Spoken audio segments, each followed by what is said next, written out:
The X Zone Radio Show with Rob McConnell is largely an opinion talk show. All opinions, comments, or statements of fact expressed by Rob McConnell's guests are strictly their own and are not to be construed as those of the X Zone Radio Show or endorsed in any manner by Rob McConnell, Relmar McConnell Media Company, the X Zone Broadcast Network, its affiliated networks, stations, employees, or advertisers.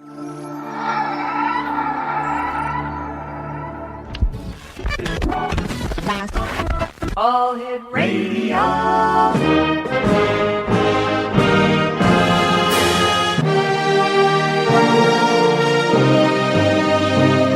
Welcome to the X Zone, a place where fact is fiction and fiction is reality.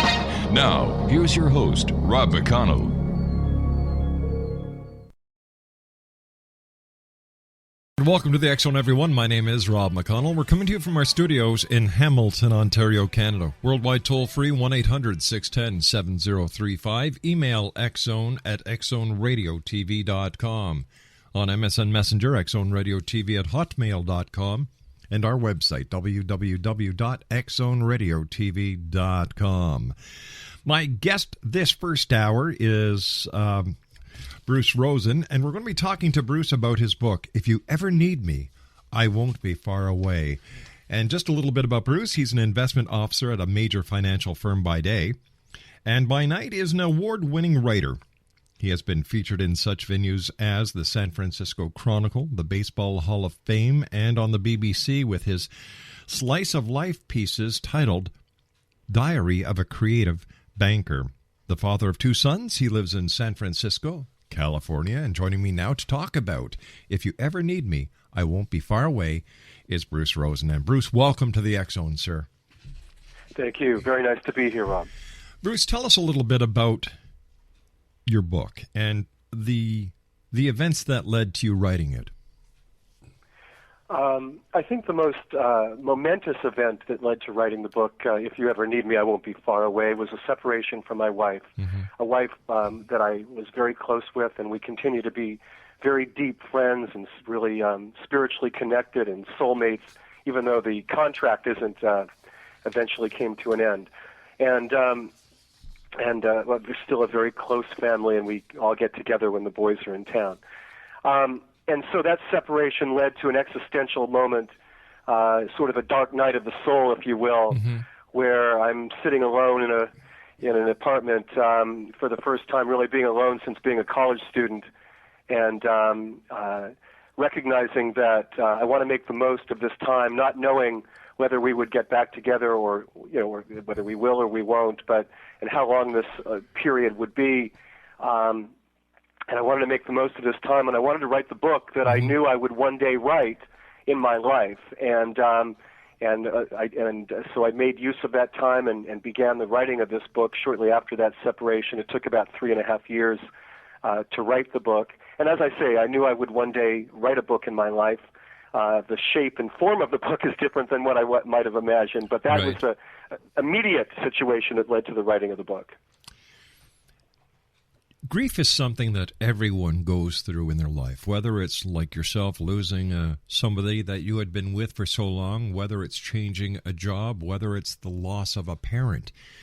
Do you think that the way that people handle grief differently is what gets them past that emotional loss at that time? I think there are different ways that we respond to grief. And certainly, as I describe in the book, there's a period of time and certainly a period of mourning when you're numb. And I think that God, or the Great Spirit, if you will, gives us only so much, and the cliche is true. It gives us as much as we can handle, and we can handle only so much emotion. And so I think we become not numb, but slightly paralyzed, sort of in a way that when your tooth is numb, when you go to the dentist and the Novocaine eventually starts to wear off. So over a period of time, that numbness wears off, and you begin to let feelings in and emerge from that grief over time. And of course, if a person is any person that we've lost that's important to us, is a painful experience. Sure. And the deeper that relationship is, I think the more numbness there is in the beginning, and the longer it takes, probably a lifetime of that sort of numbness wearing off and opening up to our feelings, opening up to our memories. Bruce, I've got to take a commercial break. Please stand by. Bruce Rosen is our special guest, X-Zone Nation. He's the author of If You Ever Need Me, I Won't Be Far Away. www.almarosepublishing.com. We'll be back.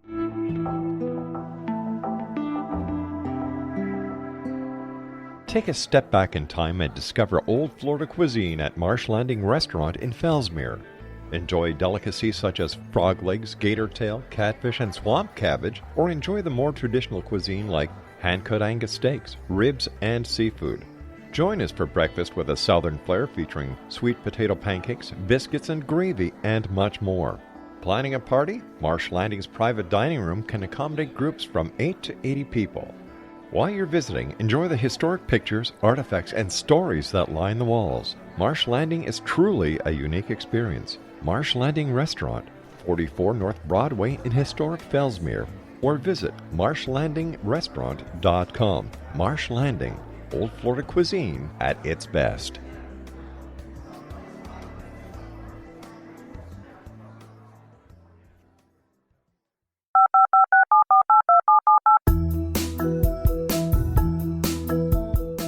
Did you know that when you're on the road with limited data or Wi-Fi, you can still listen to the X-Zone Radio Show with Rob McConnell, The Science of Magic with Gwilda Wiyaka, X-1, Dimension X, Space Patrol, and every minute of the X-Zone broadcast network by calling 213-401-0080, courtesy of Audio Now. No smartphone, app, or internet needed. It saves your data plan, and it's free if you have unlimited minutes. Call 213-401-0080 to listen on any phone, anytime, anywhere. Remember 213-401-0080 for the best of the paranormal, parapsychology, and sci-fi radio programming anywhere, 24/7, 365.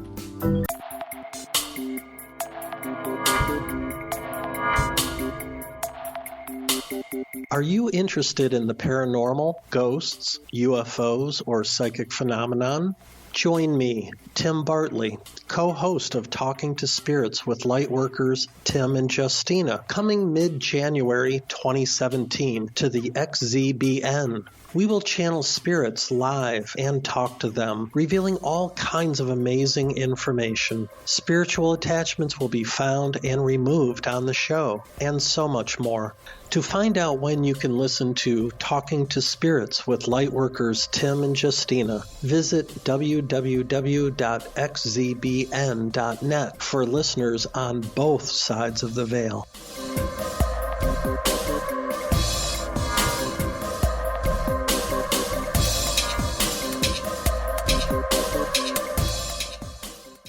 And welcome back, everyone. This is the X-Zone. My name is Rob McConnell. Worldwide toll-free 1-800-610-7035. Email xzone at xzoneradiotv.com. On MSN Messenger, xzoneradiotv at hotmail.com. And our website, www.xzoneradiotv.com. Bruce F. Rosen is my special guest. We're talking about Bruce's book, If You Ever Need Me, I Won't Be Far Away, and Bruce's website is www.almarosepublishing.com. Sorry I had to cut you off there, Bruce. The commercial is hard fixed, and I just can't go by it. So let's just do a little bit of a recap that everyone deals with grief in a different way, and the closer the relationship, the harder the grief is. That's true, and as I was saying, I think we can handle. We're given only so much by the Great Spirit as we can handle, and the numbness occurs that allows us to deal with that kind of grief, and that numbness wears off over time like Novocaine in the dentist's office, and as it wears off, we become more in touch with our feelings, our memories, the pain, the joy, and I think eventually, as you'll see in this book, eventually the joy takes over, and the memories and the feelings and the positive and all of the great moments of being alive, and the part of oneself that is tied to the life of the person that you miss, and their effect on you becomes greater and greater, and we begin to forget. We begin to release ourselves into the greater universe and merge with the energy and the life and the memories of those that we miss, and we take them into ourselves, and we become bigger and more of who we are, and eventually we pass that on to those when we pass on as well, and ultimately it's about grief. Overcoming grief eventually can lead to joy. Yeah, I remember the words to a song that go, they say that time will heal the sorrow. I guess I'll wait until tomorrow to see if I'll depend on time to heal these aching wounds of mine.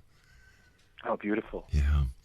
And certainly that's the case in the writing of this book. I think in a lot of ways it was cathartic, but in other ways it was allowing the memories to become a bigger part of who I am, and to just become incorporate the people and that I've missed, not only my mom but others as well. Bruce, comparing your book to Eat, Pray, Love, you call yourself a tour guide on this journey of, and this is a quote, what it means to be alive. Can you elaborate on that? Yes, I would. We're all human beings, and we all go through highs and lows, and while we experience our highs and lows, and our journeys and our travels are all unique to each of us, there are a lot of similarities, and I think that in writing this book, there's certainly many journeys that I've taken, journeys of the soul and journeys of the spirit, and journeys of life and experiences. And there's been love, there's been loss, there's been grief, there's been overcoming. There are many themes: overcoming, forgiving, but not forgetting an abusive father. The deep love for a mother and her effect on me, the parenting of young men and learning how to let go, the separation and severance of a deep marriage, the journeys and travels and experiences to Costa Rica when I was on a merchant marine ship, or hopping freight trains when I was 16 across the United States. Wow. Hitchhiking and hopping freights, losing in a very tragic way a couple of friends during very formative years in my life in my late teens. I mean, many experiences, many themes occur in this book, and so I write about it as I lived it as consciously as I could. I try to excuse me.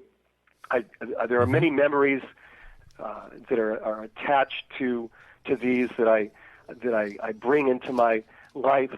And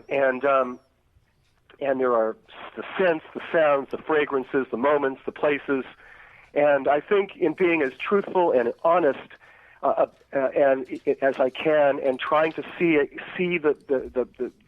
trying to be as true as I can to the present person that I am, I become as true as I can to the person I was, and I think the reader will experience these feelings and these emotions in their own deepest ways and reflect upon their own journeys. And I ask a lot of questions, philosophical questions about why things happen the way they do, and whether there's a certain amount of fate involved, or determinism, and what our choices are, and what are the limitations to our choices. So I ask a lot of questions about life, and perhaps I'm asking a lot of questions for other people to ask themselves as they re-experience their own lives and their own journeys as they take the journey of my book. So in a way, I'm on a journey. I'm describing the journey. The writing of the book was a journey, but I'm describing the whole journey that I experienced, and many different experiences. And I think that in that sense, I'm a tour guide. I'm bringing people on a tour in the deepest possible way of my experiences, and hopefully they will encounter themselves, trust themselves, look at themselves, perhaps open themselves up to different ways of seeing their own experience. Exonation Bruce Rosen is my special guest this hour. He's the author of If You Ever Need Me, I Won't Be Far Away. And his website is www.almarosepublishing.com. Bruce, you say your book is about joy, the memory of joy, the joy we carry with us. Why is that? There's an article. Let me refer you to perhaps an article that I wrote. And shortly after writing this book, I was asked to write an article for, and then I'll summarize, I'll go into a little deeper. But I was asked to write an article for Personal Excellence magazine, an international magazine. And they had read the book and they were taken with it. And they wanted me to summarize, if I could, in an article for them, what was the one of the key themes. So as sort of a companion piece to that book, almost a sort of a primer, if you will, I wrote a piece for Personal Excellence called "Finding Joy Amid Life's Lessons," and I broke it down into 6 different messages that I sort of extrapolate from the book, and I'll go into it a little deeper after this. But number 1, I said, let joy in. Ultimately, happiness isn't a goal to be met. Happiness finds you if you let it in. You can't obtain it like a mere material possession or find it in any external object. It washes over you when you recognize that you're doing the best you can to live an honest life and make wise choices, when you allow yourself to love yourself. That's number 1. Number 2, give and receive gracefully. You may not know where the next job or opportunity will come from, but when you let go of your own control of the situation, when you stop trying to manipulate everything in your power, it somehow arrives just in time. Everything is always just in time. Number 3, repent, learn, let go of regret and guilt, and move on. Clearly life is hard, and you must experience the consequences of your actions. Often we do not choose well and regret the effects of these actions. Perhaps an affair wreaked havoc on a marriage, and all of this has parties suffering. There's regret and guilt over the action that did the damage. You now recognize that you should have held yourself to a higher standard. All of this. But communicate until the magic takes over and the joy returns. If the marriage can't be saved, if the broken promise has caused it to end, then move on and learn. And basically the message is we're an imperfect being with an eternal soul. There's much to learn. But if you dwell on guilt and regret, it makes you ill. It prevents you from living fully. It prevents you from letting joy in. Realize that we're limited, that we're imperfect, that we're human, that we're mortal. We do the best we can, and we move on. Number 4, do what you love, even in small ways, in any way possible. And I talk about music in this book as being magical. Music allows us to experience joy in its deepest ways. Music ties us to who we are and our feelings and our emotions. There are so many ways to, without spending a nickel, to just turn on the music that we love and allow ourselves to go back in time. Or it may be a sporting event. You're in Canada, and I was born in Canada, and I started playing ice hockey at a young age. And, I understand that. Yeah, and you were born in Toronto. California, at a young age, but continued playing hockey. And I still love hockey, and every time I go to a hockey game or watch one on TV or whatever, there's great joy for me. So sports, whatever we love to do or watch, allow ourselves to do it. Number 5, laugh more. You're a child when you're young, but you're also a child when you were in your 20s and 30s, 70s and 80s and beyond, and your inner child wants to laugh. And then the final one I talk about here is let go of your cares and worries. Yeah. We take our cares and worries seriously, but you also need to take yourself lightly enough to be kind and gentle enough with yourself to let them go.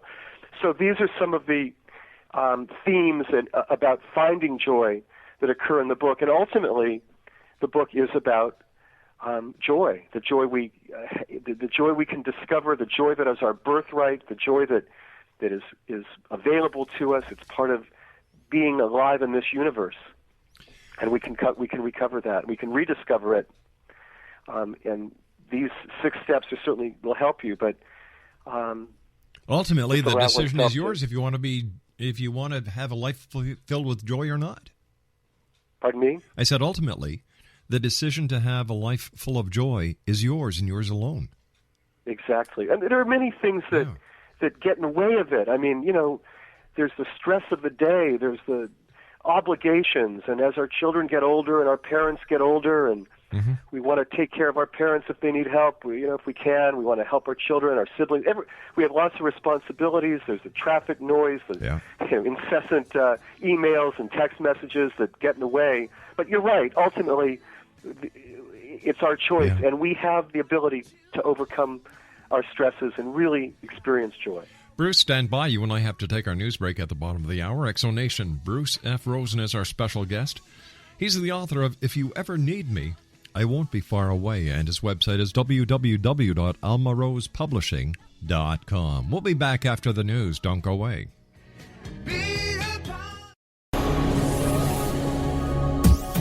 This is the X-Zone Broadcast Network, broadcasting worldwide on broadcast affiliates and satellite program providers, including CNN Broadcast Network, Sirius Satellite Network, Star Media, Good News Radio Network, Angel Broadcast Network, Wiki Broadcast Network, and WPBN TV. For more information on the X-Zone Broadcast Network, visit us at www.xzbn.net.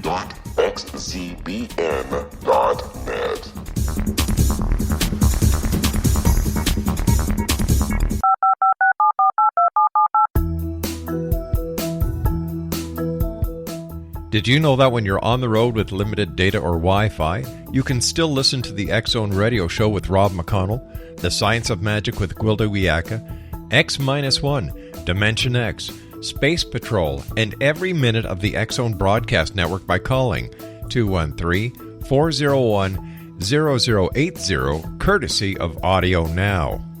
No smartphone, app, or internet needed. It saves your data plan, and it's free if you have unlimited minutes.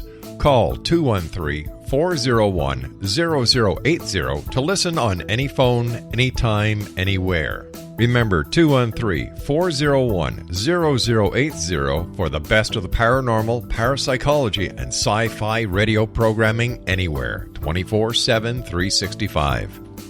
Welcome back, everyone. Before we get back to our guest of this hour, Bruce Rosen, I'm going to be the Master of Ceremonies at the Body, Soul, Spirit Expo next weekend, the 25th to the 27th at the International Centre in Toronto, Ontario. It's at 6900 Mississauga Road, and we're going to be there for 2 days. We're going to be handing out digital copies of the X Chronicles newspaper, some of our most remembered interviews, videos. All you have to do is drop by our booth and say, can we please get a copy of the digital DVD that you guys are handing out? It's that simple. And we're looking forward to meeting a lot of our members of the X-Zone Nation who are coming all the way from, we've got emails from people who are coming as far as Georgia to come up to this event to see us and to spend some time with Chandler Armstrong and the other people of the Body, Soul, Spirit Expo. So once again, I look forward to meeting each and every one of you. Drop by our booth and say hi. And if you'd like more information, www.bodysoulspiritexpo.com.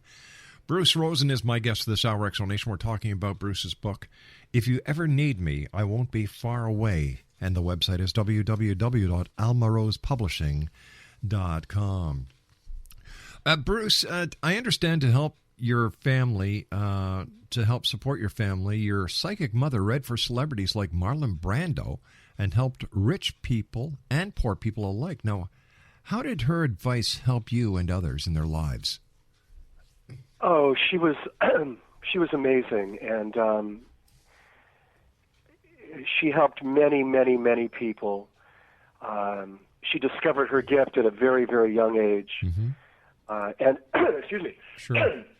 She discovered her gift at a very, very young age, and I don't know if I'll try to answer the question. It's so easy to go back and tell you how her gift developed and all of that, and that's a whole story in itself, but.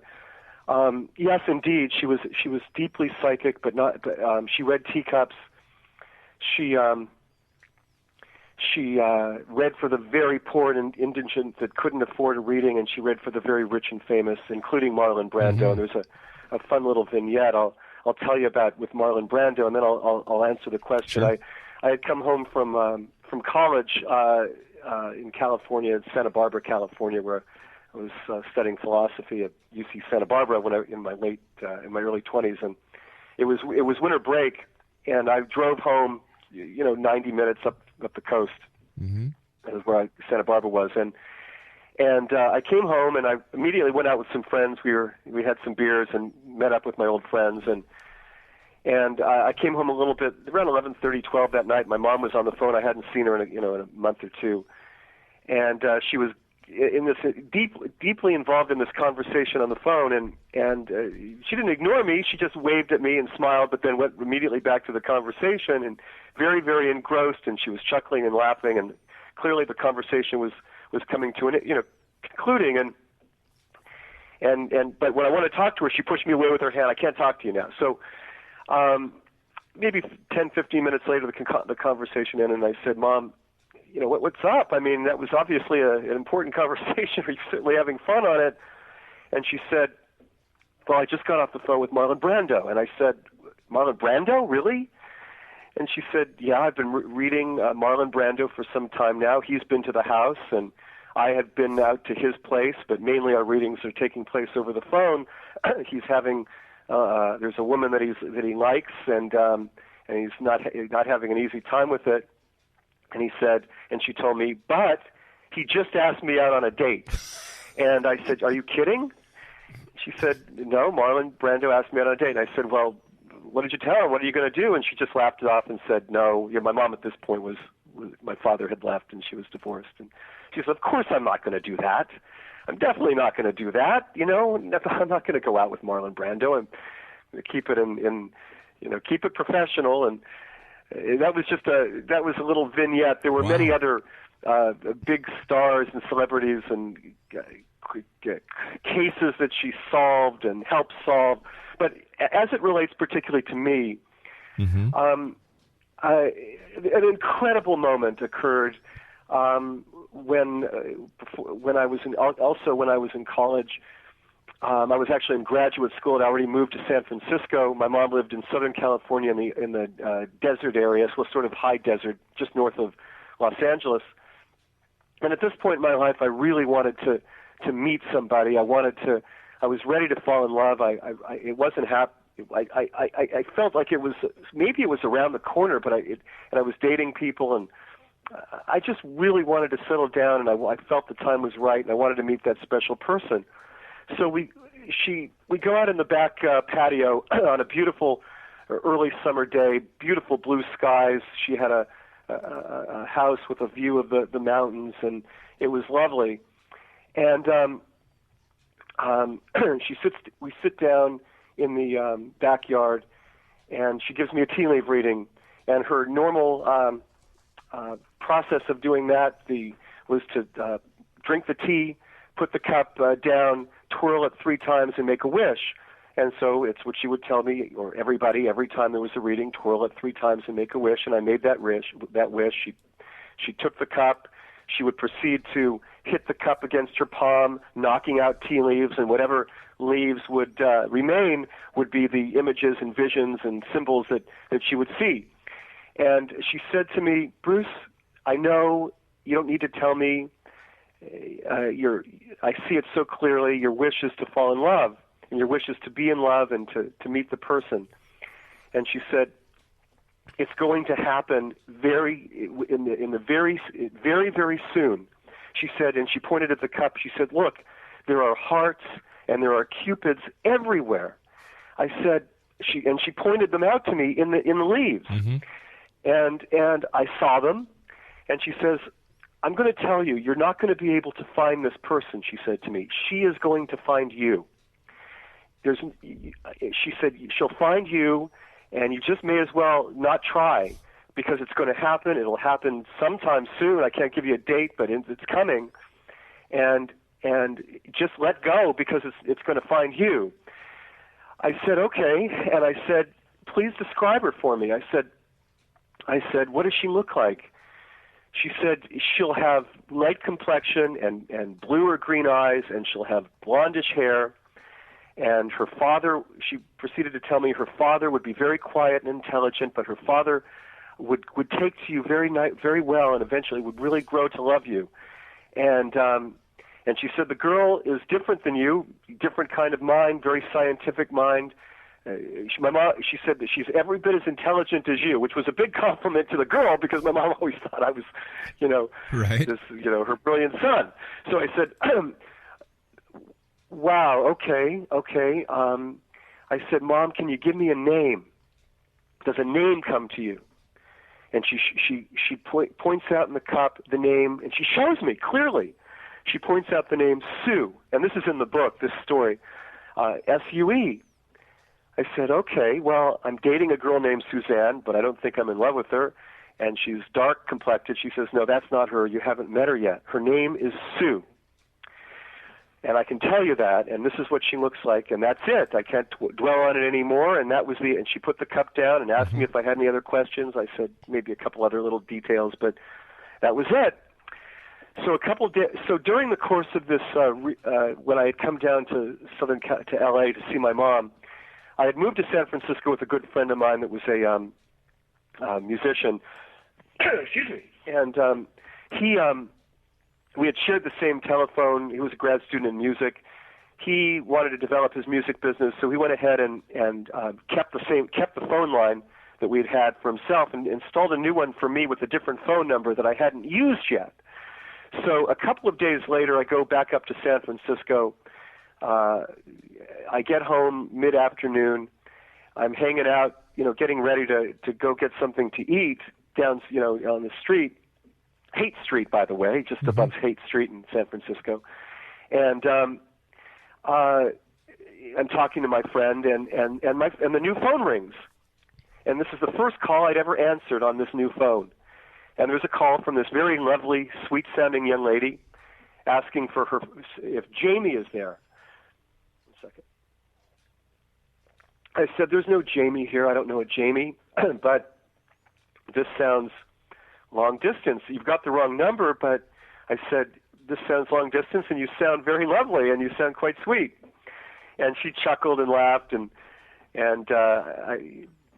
we talked a bit. I asked where she was from. She was from Denver, Colorado, and we continued to talk, and she didn't want to get off the phone, and I didn't want to get off the phone. There was this connection. And horse. Okay. And so there was this nice connection. Neither of us wanted to get off the phone. And I asked her name, and she told me her name was Sue. Now, I must say, did I think this was the Sue? Absolutely not. I wasn't about to think, okay, I just met the one. But did I think this was an incredible coincidence? Absolutely. So we continued to talk. She sent me her picture, and with a very lovely note. And I sent her a picture. It wasn't the greatest picture. It was taken in one of those little, phone booths, those little booths at the time. It was not the greatest picture. Mm-hmm. And I sent her a note. And when I looked at her picture, it was this picture that had been taken in a garden in Florence, Italy. I looked at her face. I looked at her. I looked into her eyes in the picture. And I absolutely knew instantly that this is the person that I would one day marry. I knew it. The letters that we wrote to each other are in this book, those first letters, and after we had met on the phone. And indeed, her name was Sue. Indeed, she had light hair. Indeed, she had blue eyes. Indeed, she was from a scientific background. Wow. Indeed, her father grew to love me. And indeed, we have two lovely, creative, talented young men as a result of this. And that certainly, I'd always believed in that my mom's abilities, and she told me many things before. But when that happened, and she hit it with the name Sue and everything else, it was like, okay, well, this is there's just no way to ever doubt anything. I guess not. I guess not. Do you believe in fate? I do. I believe that that sometimes that we have lots of choices. Mm-hmm. I've spent a lot of time trying to reconcile fate with free will, and I try to do so in this book. But We have choices, and we can make choices, and oftentimes I think the best choices are going to lead us to our destiny or our fate, and the lesser choices or the poorer choices perhaps take us away from our potential and make it require much more time to reach it. Ultimately, though, we have choice, and we may not achieve what we want to achieve in this life if we don't make the right choices. But ultimately, I think one can say, well, we were fated to make the wrong choices, and we were fated to make the right choices. I do believe in fate. I believe there are certain situations where we think we have choice, but the other choices just simply seem irrelevant. And there's one clear choice, and we should take it. One of the things that my mom did was help people make those choices to see where the poor choices would lead and where the good choices would lead, perhaps help people reach their fate. So she was kind of a tugboat captain on the river of fate, guiding people. Yes, she was, and she was also just her energy. People wanted to be around her because they just felt like they felt more healthy. They felt that they they were healing, not necessarily healed, but healing whenever they were around her, and really amazing person. Certainly sounds like an amazing lady. You and I have to take our final break, my new friend.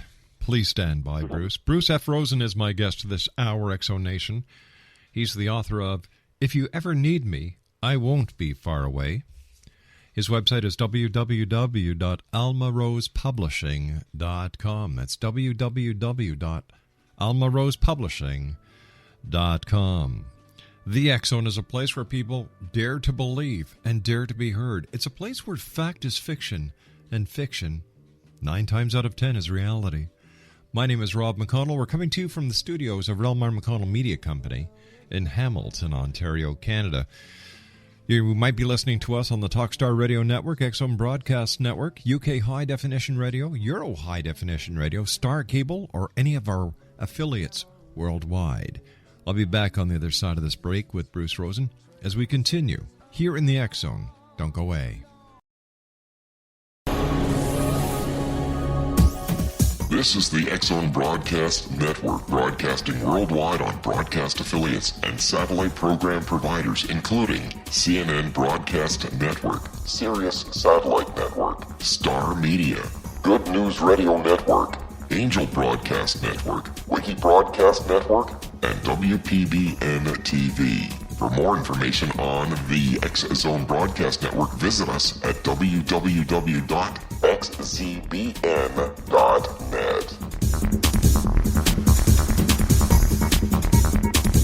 19 Sergeant Central. 19 Sergeant, check. Officers on the scene. Hi, I'm Larry Lawson, host of Paranormal Stakeout.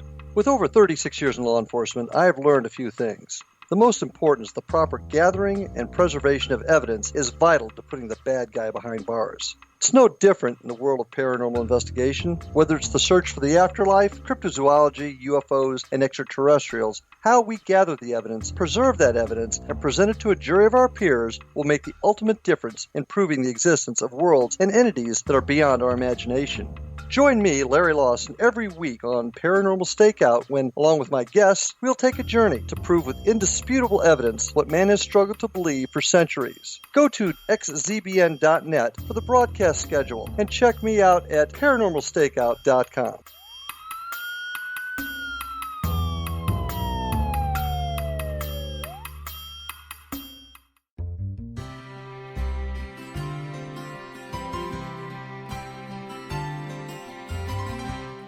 True healing must address 4 levels: physical, emotional, mental, and spiritual, for us to live joyful and productive lives. We tend to treat 3 of the 4, leaving the spiritual languishing. If you're tired of the same dysfunctional patterns cropping up in your life, Soul Balancing is for you. Trixie Phelps, owner and founder of Soul Balancing, is a naturally gifted energy healer trained in numerous esoteric forms, including shamanism. Trixie has created a powerful modality that safely and effectively clears your energetic field. A soul balancing session can remove interference, heal trauma, and restore your hope. Contact Trixie for a life-changing long-distance session today, www.soulbalancing.world.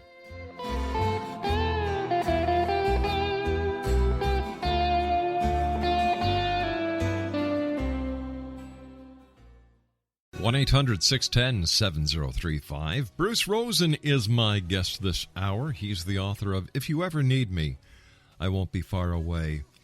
Bruce, it's been great having you with us this hour. We're going to have to have you back on because we still have so much to talk about. But I'd like to ask you this question, Bruce. You went through a painful breakup after 25 years of marriage. What advice do you have for others struggling with separation? My advice would be to communicate, to give it every possibility to come back together, to try to heal the wounds, to try to heal oneself, to recognize that you can't be the medicine for the other person and they can't be your medicine either, but to be within yourself and to recognize that perhaps things happen for a reason, that we are imperfect, we sometimes make imperfect choices, and sometimes those imperfect choices are also meant to be.